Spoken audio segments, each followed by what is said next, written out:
Se chauffer au soleil par un beau matin d'avril, le vrai bonheur pour un lémurien. Je suis la reine d'un groupe de Makikata. Je règne sur les femelles de ma famille, mes sœurs, filles, nièces, plus quelques mâles. La glande qui orne leurs poignets dégage une odeur virile. Chez les Makis, ce sont les femelles qui détiennent le pouvoir. J'ai conquis le mien en me battant sauvagement contre les autres femelles de mon groupe. Mes mignonnes petites dents ont du mordant, mais je n'ai pas de griffes. Mes petites mains délicates se terminent par des ongles. Parmi les 110 espèces de lémuriens, je suis la seule qui possède cette magnifique queue annelée, noire et blanche. À 8 heures du matin, je donne le signal du départ vers le premier repas de la journée. Mon univers, c'est la forêt. Je ne peux pas vivre sans elle. Elle me nourrit et me protège. En échange, en rejetant une partie des graines que je mange, c'est moi qui replante les arbres. Je suis capable d'escalader n'importe lequel d'entre eux pour y manger les feuilles, les fleurs ou les fruits. Lorsque la forêt disparaît, nous, les lémuriens, nous disparaissons avec elle.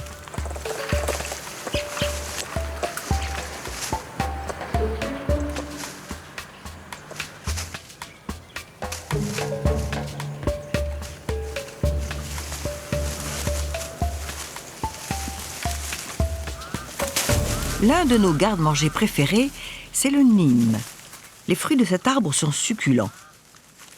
Nous n'en laissons que la peau.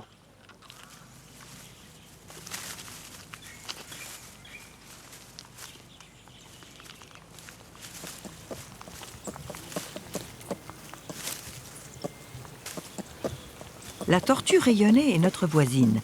Nous vivons toutes les deux au sud de Madagascar, sur le même territoire.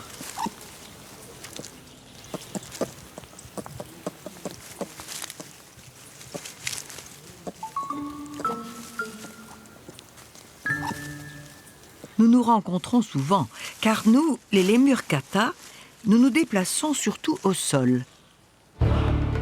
La réserve naturelle de Berent est mon royaume. Je vis dans la forêt Galerie, au bord du fleuve Mandraré. Cet océan de verdure est un vrai miracle dans cette région de l'Androy, au climat aride. Vers 1930, une famille française s'installe ici pour y créer une plantation. Ce sont des amoureux de la nature. Au lieu de raser la totalité de la forêt sur leurs concessions, comme les autres planteurs, ils décident d'en conserver intacte une grande partie pour en faire une réserve naturelle. Depuis, nous y vivons en paix, nous les Makikata.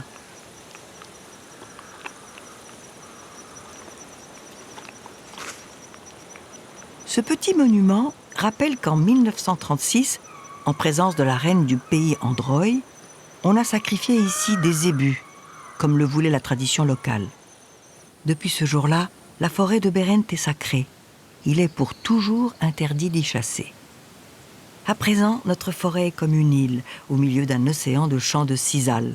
Dans le monde entier, on fait des tapis avec cette plante, importée d'Amérique du Sud au début du XXe siècle. Ici, le sisal sert à fabriquer des cages à poules ou des cordes de toutes dimensions. Notre plus grand régal, ce sont les feuilles et les fleurs de tamarinier.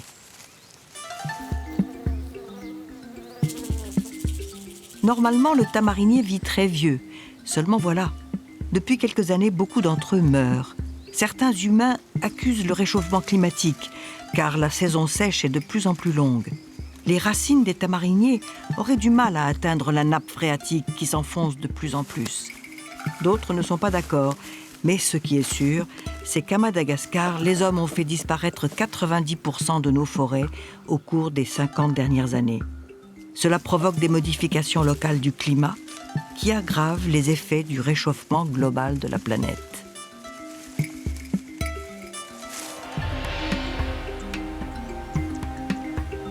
Au bout de notre forêt-galerie, commence l'univers étrange de la forêt typique de notre région, la forêt sèche.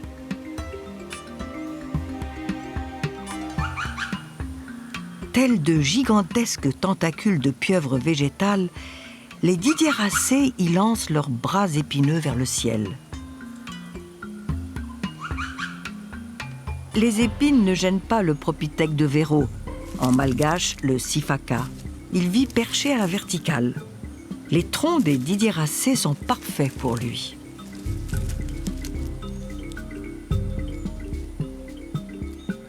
Il est capable de sauter de tronc en tronc sans se blesser sur ses longues épines avec une agilité stupéfiante. Ses acrobaties à la verticale lui permettent d'attraper avec décontraction feuilles, fleurs et fruits. Les sifakas sont monogames. Les femelles sont dominantes dans le couple. Dans les arbres, elles occupent toujours la position la plus haute.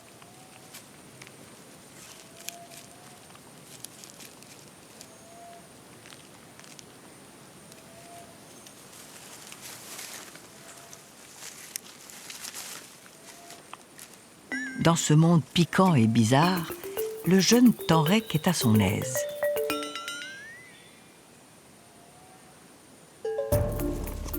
La fin du mois d'avril est un temps fort dans ma vie de femelle maquis, celui de perpétuer l'espèce. Je signale mon passage au mâle en frottant avec grâce mon postérieur au tronc d'arbre. Les mâles, eux, fourbissent leur arme de dissuasion massive. Ils imprègnent leur queue de l'odeur sécrétée par la glande de leur poignet et se fabriquent ainsi une matraque puante. Quelques coups malodorants bien assénés mettent l'adversaire en déroute. Je compte les coups. Le mâle le plus valeureux gagnera le droit d'être le père de mon futur bébé. Autant me tenir informé, non?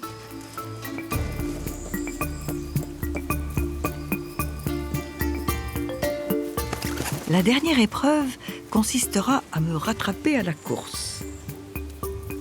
Celui-ci entaille un tronc, y répand son odeur grâce à l'ergot situé sur son avant-bras.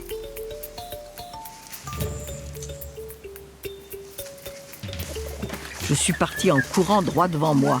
Les mâles se lancent à ma poursuite en se bagarrant.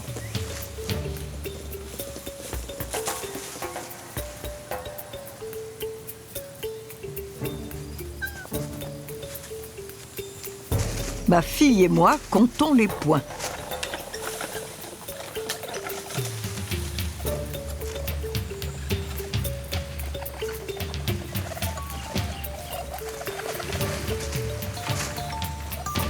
De l'autre côté de la piste, les sifakas ne pensent qu'à se goinfrer. Pour eux, la saison de reproduction est terminée depuis février. Ils croquent la tache de la feuille de Nîmes et jettent le reste. La saison des pluies s'est terminée en mars. En avril, la nourriture ne manque pas encore. Mais quel gaspillage!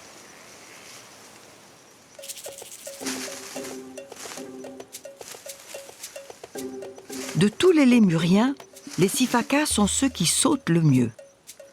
Ce sont aussi ceux qui dansent le mieux.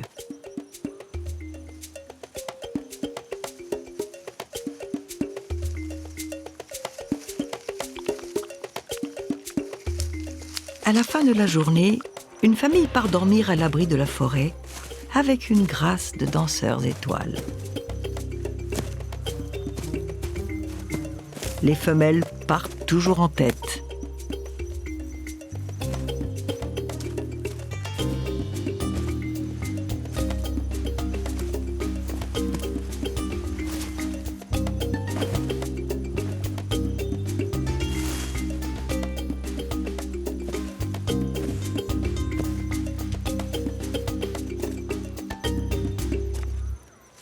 Les sifakas tombent de sommeil. Les roussettes se réveillent. Le morcellement de la forêt isole nos familles de lémuriens les unes des autres. Il aggrave aussi les conséquences du réchauffement climatique.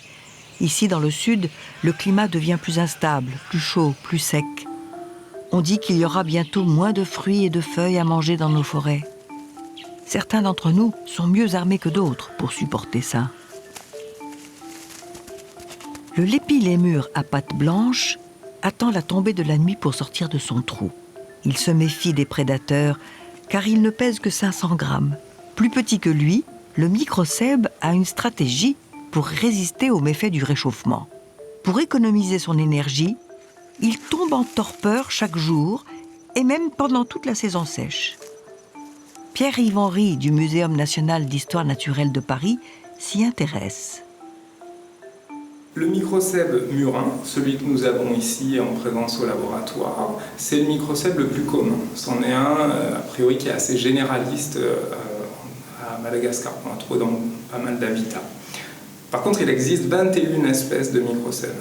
Et alors, il y a quelque chose de très intéressant pour nous, pour ce modèle microcèbe, c'est qu'en fait, cette diversification des microcèbes, elle semble fortement reliée aux variations climatiques des millénaires passés, au cours du Pléistocène, c'est-à-dire en gros au cours des 2,5 derniers millions d'années, jusqu'à la dernière période glaciaire.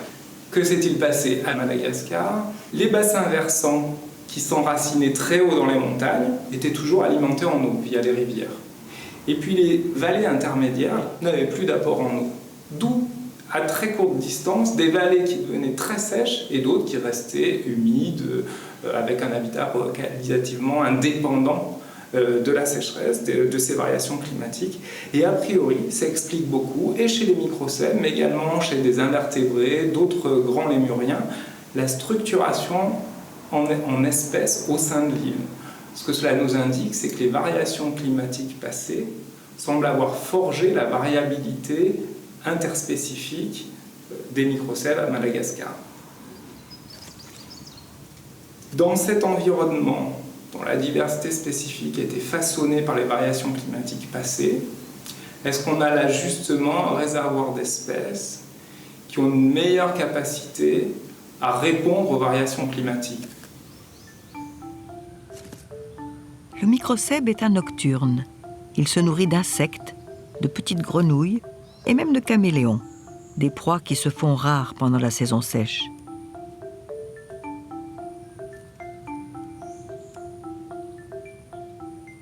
Pour observer la manière dont le microcèbe économise son énergie en tombant en torpeur pendant la saison sèche, Pierre-Yves Henry utilise un moyen d'espionnage inconnu dans ma forêt, la caméra thermique.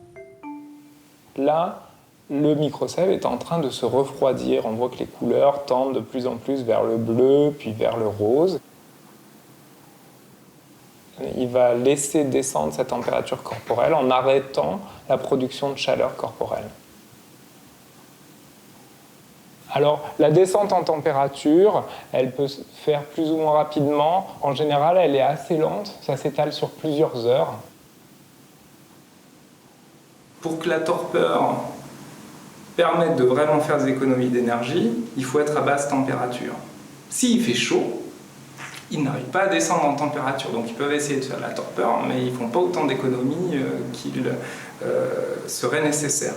D'où, pour nous, c'est la question théorique qui nous intéresse avec ce modèle microcèbe, c'est on a des mécanismes d'économie d'énergie, à quel point on peut compenser des accidents environnementaux et quelles sont les limites au-delà desquelles, ne serait-ce par exemple en termes de fréquence, en termes de durée, d'intensité, qui font qu'on n'arrive pas à compenser, on a quand même des coûts, même si on est mieux doté que d'autres. Tout le monde n'est pas aussi doué que le microcèbe pour économiser son énergie. Ce matin, les sifaka vont en dépenser un peu pour trouver leur repas. Mais la route de la forêt est mal fréquentée. Gare aux boas! Quand on se penche pour boire, il vaut mieux surveiller ses arrières.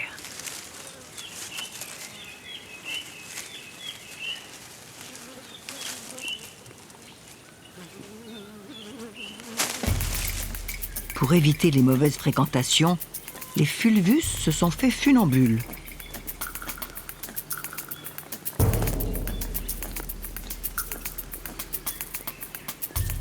Les fulvus sont les héritiers du mariage entre le lémur à front roux et le lémur à collier roux, deux espèces qui se sont rencontrées de façon intempestive dans un centre d'accueil pour lémuriens orphelins. Nous, les maquis, nous ne les aimons pas beaucoup. Ils sont plus robustes que nous, envahissent notre territoire et peuvent même tuer nos jeunes. Je ne vais pas me laisser intimider.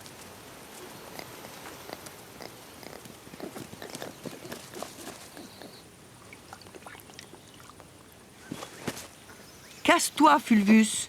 Tu troubles mon breuvage.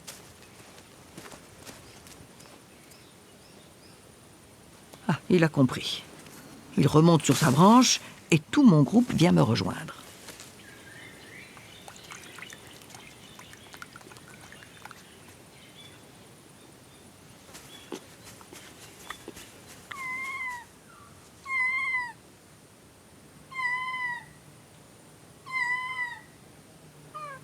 Après plusieurs jours de bagarre, la phase finale du rite de reproduction est arrivée. Et c'est à moi, la femelle dominante, de donner le signal.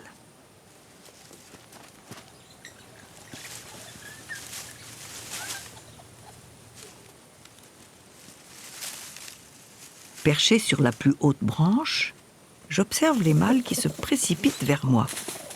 J'attends que le plus valeureux vienne me rejoindre. Le voilà, enfin.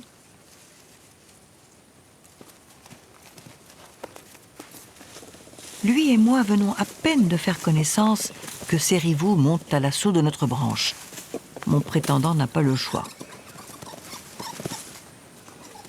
Il m'abandonne immédiatement et se précipite en bas pour les chasser. Et ça va durer comme ça des heures. Il revient vers moi.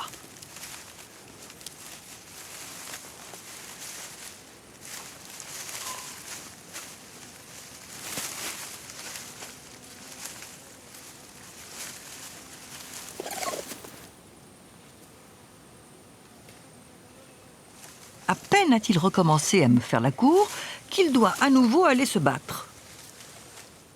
Je m'aperçois qu'un intrus ose s'approcher de moi. Pas question qu'il soit le père de mon futur bébé. Il est borgne et sa queue est toute pelée. Je le chasse, mais il insiste.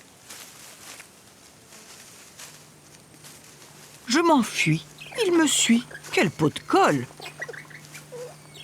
Va-t'en, t'es pas beau. Cette fois, c'est moi qui suis obligée de me battre. Enfin, il s'en va. Ces bagarres ont fini par épuiser mon premier amoureux. Il a disparu. Un troisième prétendant se présente. Celui-là est resté en pleine forme. Il fera un père très acceptable. Lorsque je suis fécondée, je fais savoir à tous les autres mâles que je n'ai plus besoin d'eux. Pour cela, j'éjecte un bouchon de copulation. Tous les mâles s'éloignent, sauf le futur père. Une fois de plus, j'ai donné le signal. Ma fille se laisse courtiser à son tour.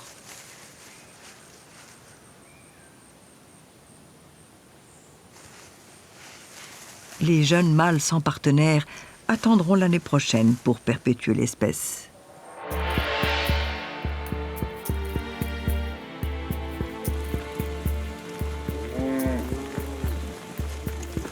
Midi. L'heure où les zébus vont boire.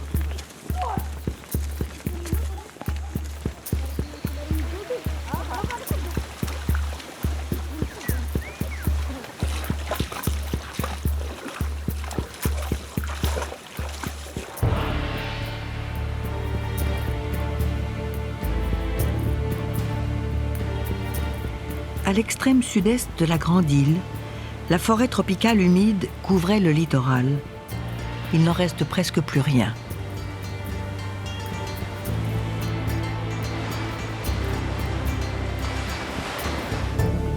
La forêt primaire littorale était un univers luxuriant.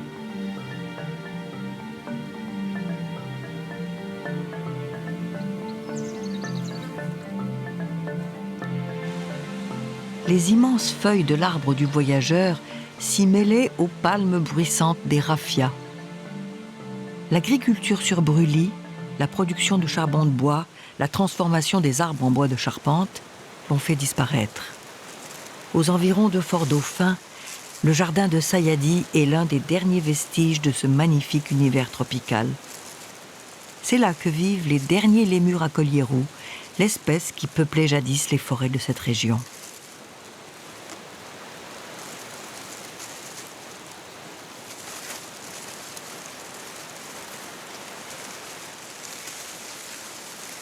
Le lémur à collier roux est un mangeur de fruits et de végétaux divers. Il est doté d'une particularité, il mange de jour comme de nuit, tout au long de l'année.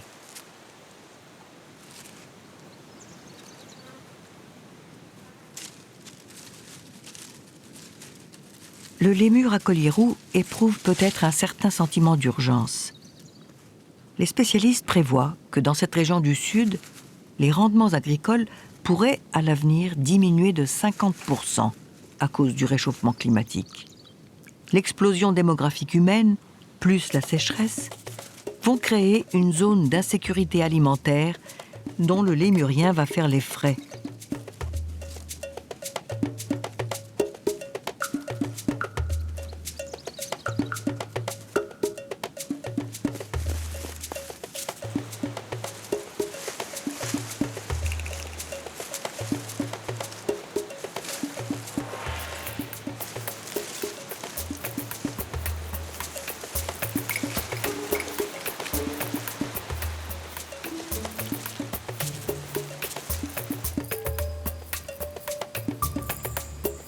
Partout, la forêt part en fumée. Au Muséum de Paris, Pierre-Yves Henry s'en inquiète. Le couvert forestier a un rôle tampon en termes thermiques, également en termes d'humidité. Donc c'est clair que la déforestation modifie et le climat et le microclimat. Le réchauffement climatique, très souvent ce qu'il fait, c'est déplacer les niches climatiques favorables aux espèces. En fait, imaginons que l'idéal, ce soit 30 degrés pour une espèce. Avec du réchauffement, ça va monter en altitude, cette zone de 30 degrés. Pour que les espèces puissent, sans rien changer, se maintenir, il faut qu'elles puissent simplement suivre le déplacement en altitude de leur niche climatique. Mais avec la fragmentation, c'est quasiment impossible. Ça devient d'autant plus important de savoir déterminer quelles populations vont pouvoir se maintenir sur place alors que leur environnement change, vu qu'elles n'auront pas cette capacité à se déplacer pour suivre leur niche climatique, vu qu'il n'y a pas leur habitat à côté. D'où ça pose vraiment la question de la résilience aux perturbations climatiques, à quel point on est capable de supporter des variations, de compenser des variations, mettons se reproduire moins pour survivre un peu mieux. Et ça, c'est vraiment au cœur des questions qu'on se pose par rapport à la réponse au changement climatique à Madagascar. La résilience des espèces animales, végétales, des écosystèmes aux perturbations climatiques. La résilience des lémuriens a des limites. Quand le sol est fragile, quand la violence des intempéries redouble, la terre s'effondre, se crevasse. Ici, les eaux de ruissellement se déversent dans le lac Alaouchra.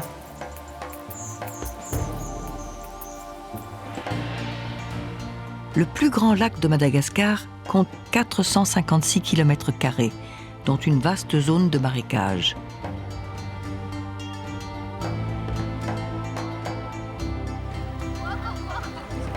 Au lever du jour, les pêcheurs rentrent au port. Depuis des siècles, ils étaient les seuls maîtres du lac.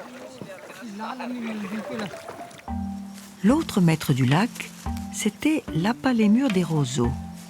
Il se nourrit exclusivement de pousses de roseaux et de papyrus. Son habitat se réduit comme peau de chagrin.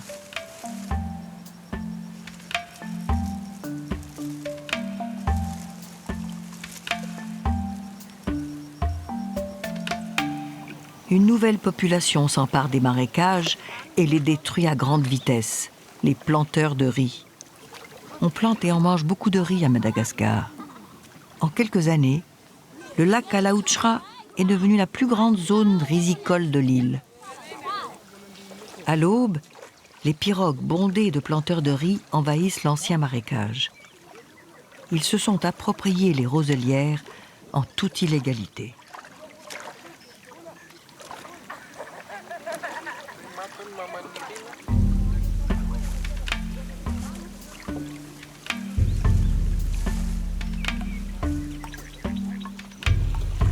En septembre, la saison sèche se termine. la Palémure n'a plus que quelques digues de terre pour circuler et se nourrir. Quand les dernières zones de marécage et de roseaux auront été transformées en rizières, l'espèce Apalémure du lac Alaoujra disparaîtra.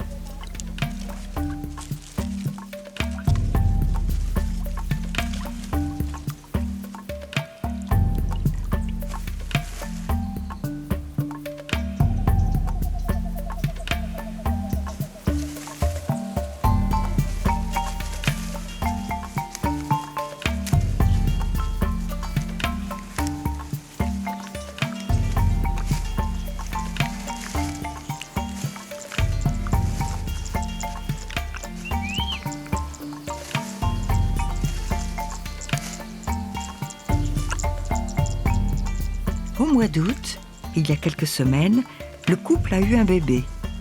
Dans ce paysage bouleversé, ils vont avoir du mal à l'élever. La population d'Apalémure a chuté de 30% en 10 ans. Pour le bébé, c'est le temps de l'insouciance. D'ici peu, sa mère va revenir le nourrir. En attendant, il apprend à escalader les bambous.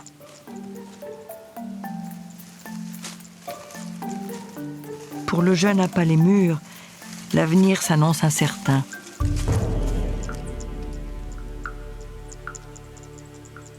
L'année précédente, ces rizières étaient encore un marécage, en principe protégé par la loi.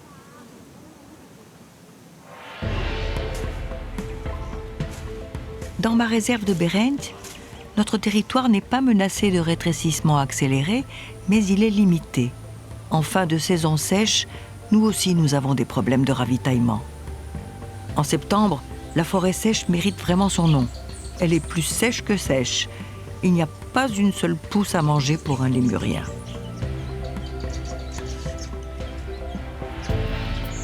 Cela ne gêne pas les tisserands.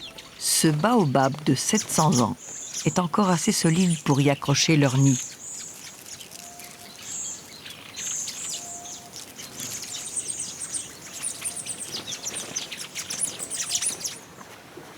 Le mandraré est réduit à quelques flaques.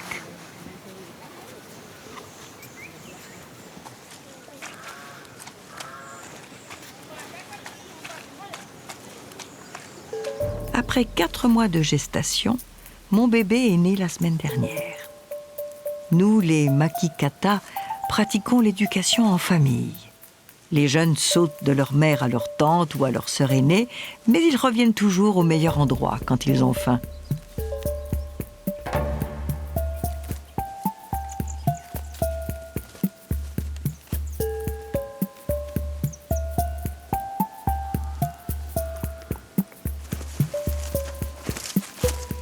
En cette saison de pénurie, je dois plus que jamais me défendre. Je me suis battue pour conquérir un territoire où l'on trouve à manger en toute saison. Ce n'est pas le moment d'y renoncer.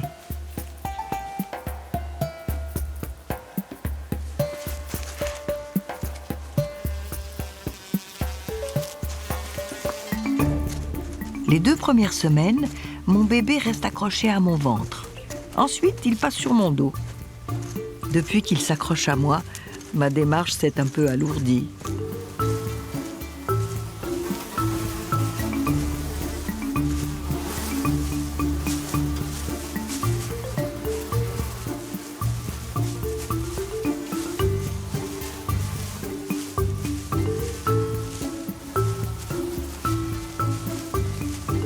J'ai repéré de jeunes pousses sur les vieilles tiges de sisal. Certes, le sisal n'est pas une nourriture traditionnelle pour les lémuriens. Il n'est arrivé du Mexique qu'au début du XXe siècle. Nos ancêtres seraient arrivés à Madagascar il y a 66 millions d'années. Mais il faut savoir s'adapter. L'essentiel est de ne pas mourir de faim. À quelques centaines de mètres de là, le groupe voisin lutte contre la famine. Son territoire est bien moins riche que le mien. Ces arbustes n'ont pas encore de feuilles.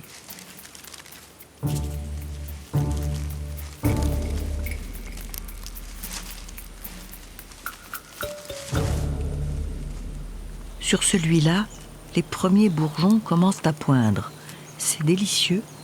Mais il n'y en a pas assez pour nourrir un groupe de lémuriens affamés, surtout lorsqu'il faut allaiter des bébés.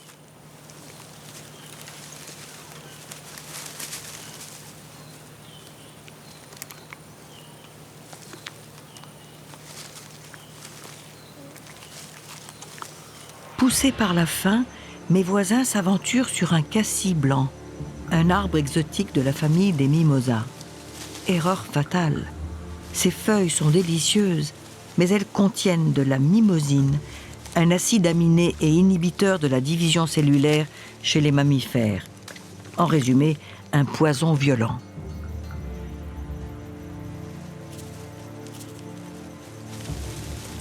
Ces affamés vont d'abord perdre les poils de leur queue, puis leur corps tout entier va peler par plaques. Ils ne sentiront plus la chaleur, vont rester des heures au soleil et finiront par mourir.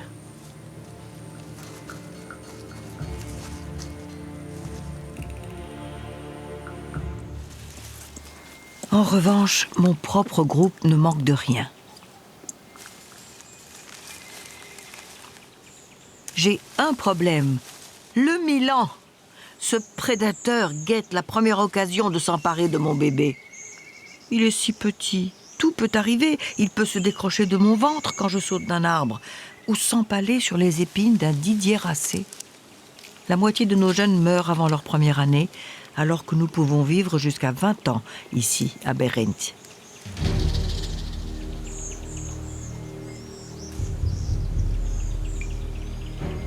Ce Milan de malheur nous a repérés. Il est temps de changer de restaurant.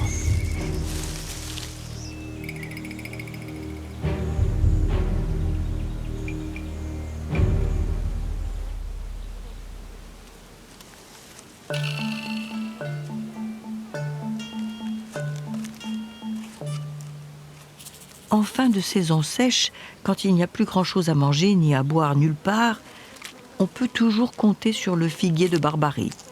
Ses feuilles sont charnues et juteuses. Le figuier de Barbarie non plus n'est pas d'ici. Il est arrivé du Mexique il y a bien longtemps. Il pousse tout seul, n'importe où. Et de plus, les villageois en ont planté un peu partout. Ils ont bien fait. Depuis que la saison sèche s'allonge, nous avons pris l'habitude de venir nous servir.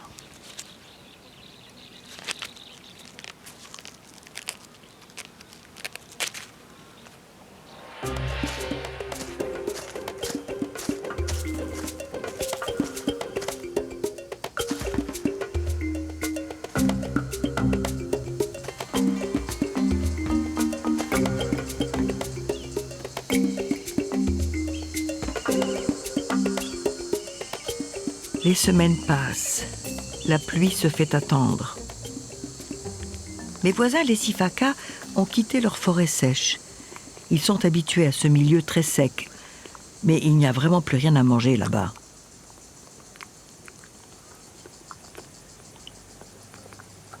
Toute la famille s'occupe du bébé. Il est né en juillet, plus de 2 mois avant le mien. La mère du bébé est la femelle dominante. C'est elle qui est accrochée au tronc dans la position la plus élevée.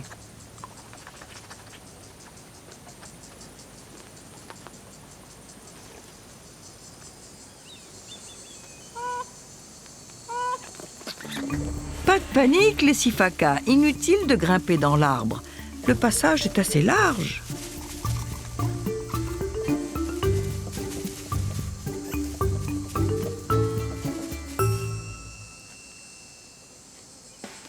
Lorsque nous nous sommes éloignés, les femelles s'élancent en tête vers le repas. Les mâles suivent.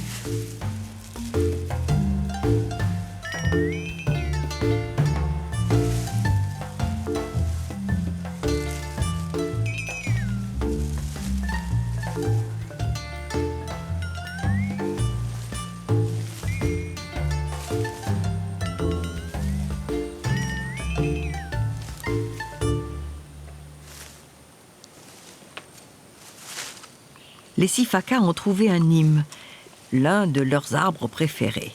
Ils attaquent les feuilles avec appétit. Plus question d'en gaspiller une, comme lors de la saison des pluies. Lorsqu'ils trouvent une feuille qui leur convient, ils la mangent tout entière.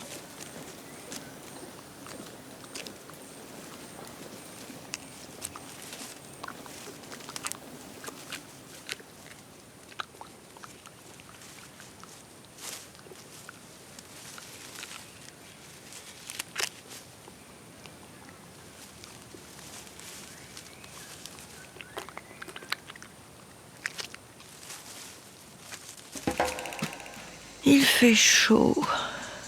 38 degrés à l'ombre en cette fin de matinée. L'urgence est de faire la sieste. Notre groupe se resserre autour des bébés. À la différence des sifaka, nous, les maquis, trouvons le sol plus confortable que les tiges épineuses.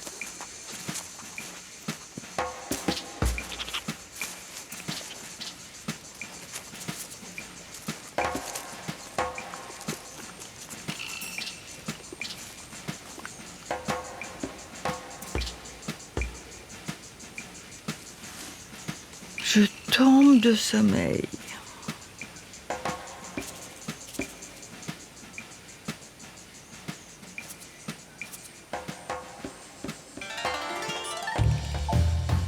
Les semaines passent. La pluie n'arrive toujours pas. Les temps sont durs. Mais les sifaka conservent leur talent de danseur, même avec un bébé sur le dos.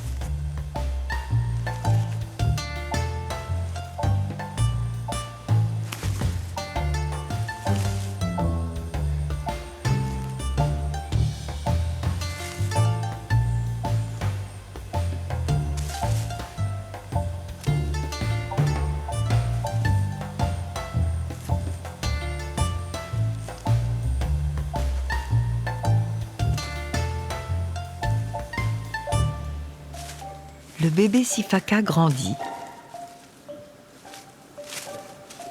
Il s'exerce à sauter avec une énergie confondante.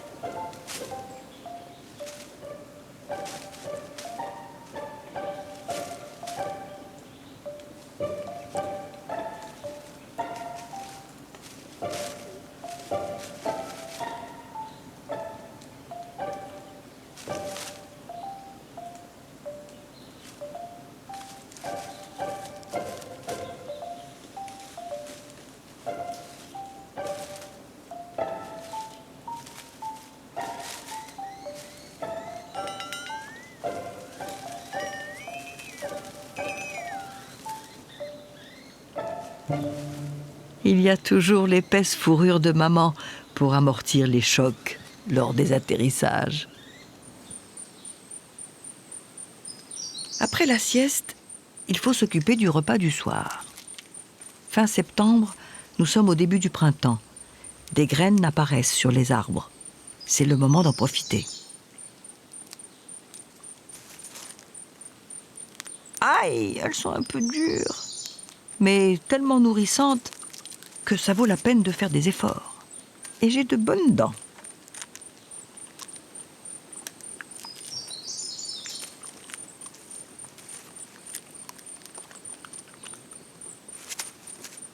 Les fulvus partagent notre repas.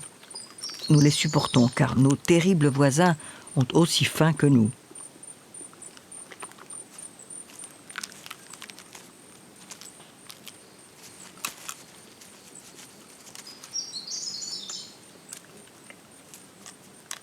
Heureusement, les fulvus ne tiennent pas à s'attarder en notre compagnie. Comme ils sont ponctuels, à 4 heures tapantes, ils reprennent tous ensemble la direction de leur dortoir.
La nuit tombe.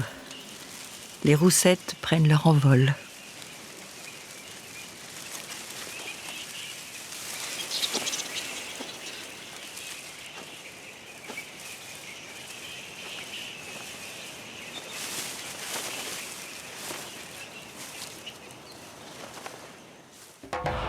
Avec le réchauffement global, les scientifiques disent que la différence de climat entre le sud et le nord s'accentue.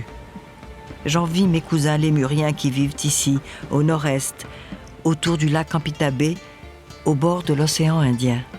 Ils ont de la chance. Leur forêt pluviale n'est pas menacée par la sécheresse. Nous sommes à la fin du mois de novembre. Normalement, c'est le vrai début de la saison des pluies. Mais ici, il pleut tout le temps, avec plus ou moins d'intensité.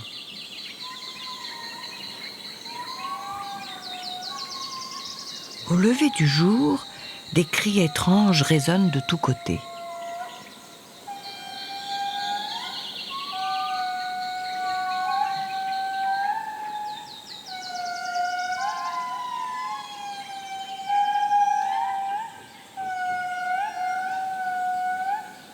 Dans ce milieu impénétrable, où la visibilité est nulle, les Indris chantent pour signaler les limites de leur territoire aux autres groupes disséminés dans la forêt.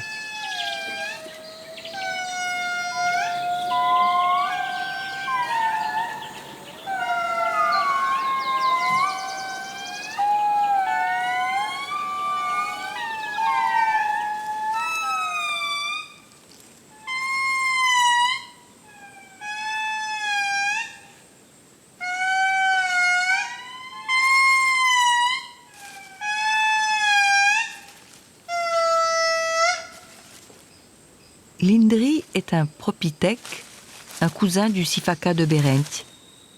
Mais des millions d'années d'adaptation aux changements climatiques locaux lui ont façonné une toute autre beauté. Son épais pelage est souvent noir et blanc, parfois tout noir. C'est le plus grand de tous les lémuriens. Il est le seul à n'avoir qu'un vestige de queue. Impossible de le confondre avec un autre lémurien. Dans les arbres, la femelle Indri affiche résolument son statut de dominante. Elle aussi est toujours perchée plus haut que son compagnon.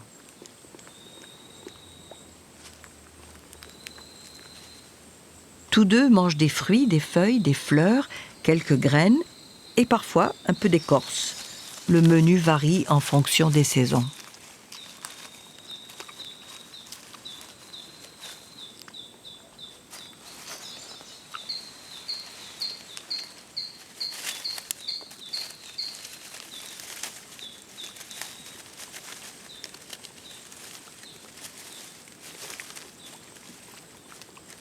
Malgré ses 9 kilos, c'est un champion de la suspension acrobatique. Malheureusement pour lui, il représente justement 9 kilos de bonne viande pour les villageois des environs. Les anciens tabous qui le protégeaient ont disparu. Sa forêt est détruite par l'exploitation forestière. L'Indri est l'un des 25 primates les plus menacés d'extinction au monde.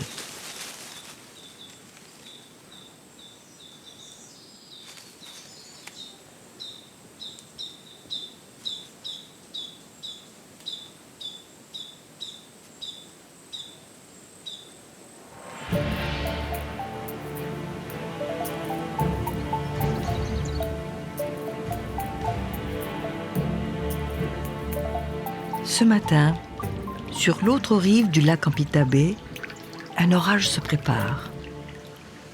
Les rivages de l'océan Indien sont de plus en plus frappés par de violents cyclones. Lorsqu'ils s'abattent, il ne reste plus une feuille sur les arbres et les lémuriens n'ont plus rien à manger.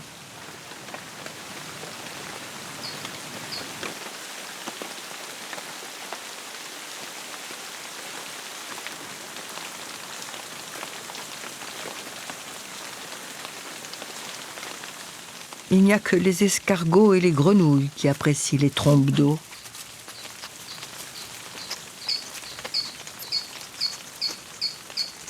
Le tenrec chasse les insectes.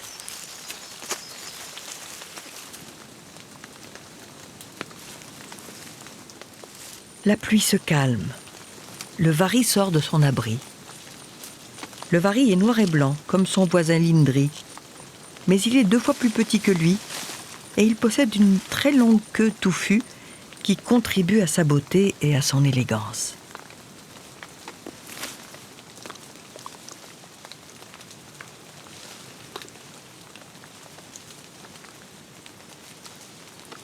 Le vari va chercher des fruits sur les plus hautes branches.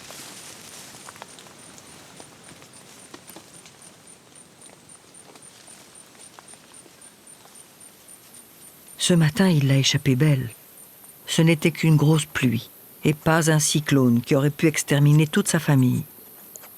Il est l'une des espèces les plus sensibles à ces catastrophes naturelles, de plus en plus fréquentes.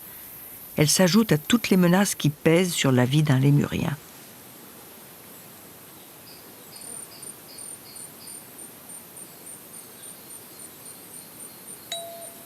Avec le soleil, les caméléons retrouvent l'appétit.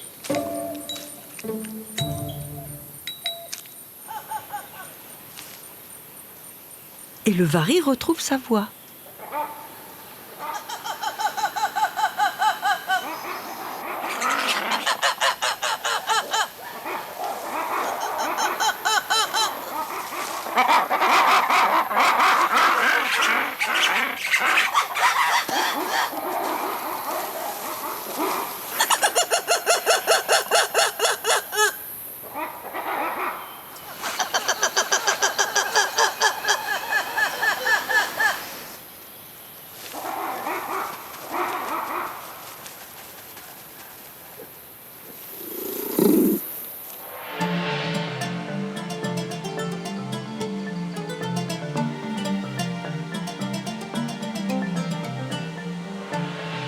Nous, les lémuriens, nous ne savons pas nager, et je m'en félicite. Dans l'eau, on peut faire de très mauvaises rencontres. Le crocodile du Nil, par exemple.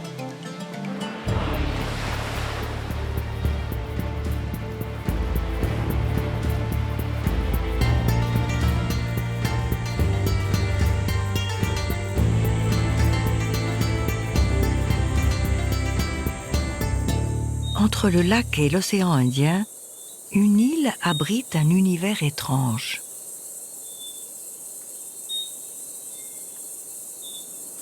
C'est là que vit le primate le plus original du monde, le mystérieux aï-aï. Son aspect est si bizarre que certains habitants abandonnaient leur village après l'avoir aperçu. Ils pensaient qu'il portait malheur. Normalement, il mange les insectes et les larves cachées sous l'écorce des arbres. Mais sa forêt aussi disparaît. Il s'est donc reconverti dans le piratage des noix de coco. Pas de quoi améliorer sa popularité auprès des villageois. En tapant sur la noix de coco, il repère les cavités où les larves d'insectes sont installées. Ces incisives à croissance continue lui permettent d'en arracher l'écorce.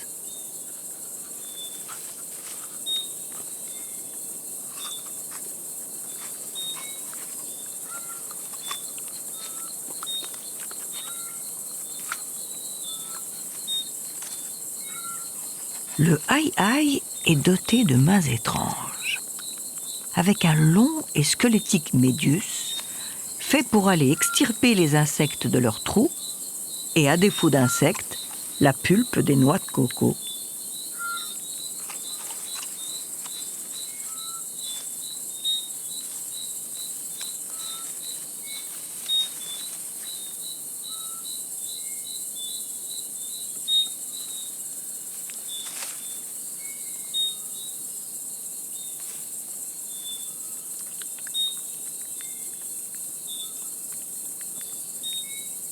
Son mode de vie nocturne et son opportunisme alimentaire l'ont peut-être protégé. Ce n'est pas le plus menacé de tous les lémuriens.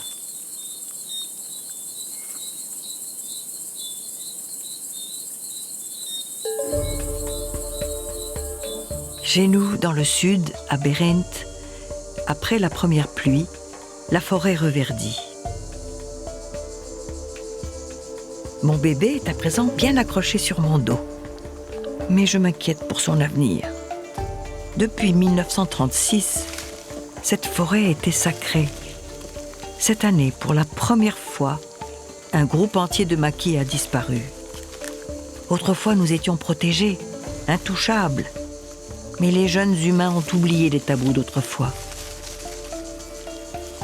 Pour obtenir la même quantité de nourriture, les gens ont besoin de plus en plus de culture. Alors ils détruisent notre forêt et mange les lémuriens. Ici, c'était pourtant le plus beau et le plus tranquille des jardins d'Éden.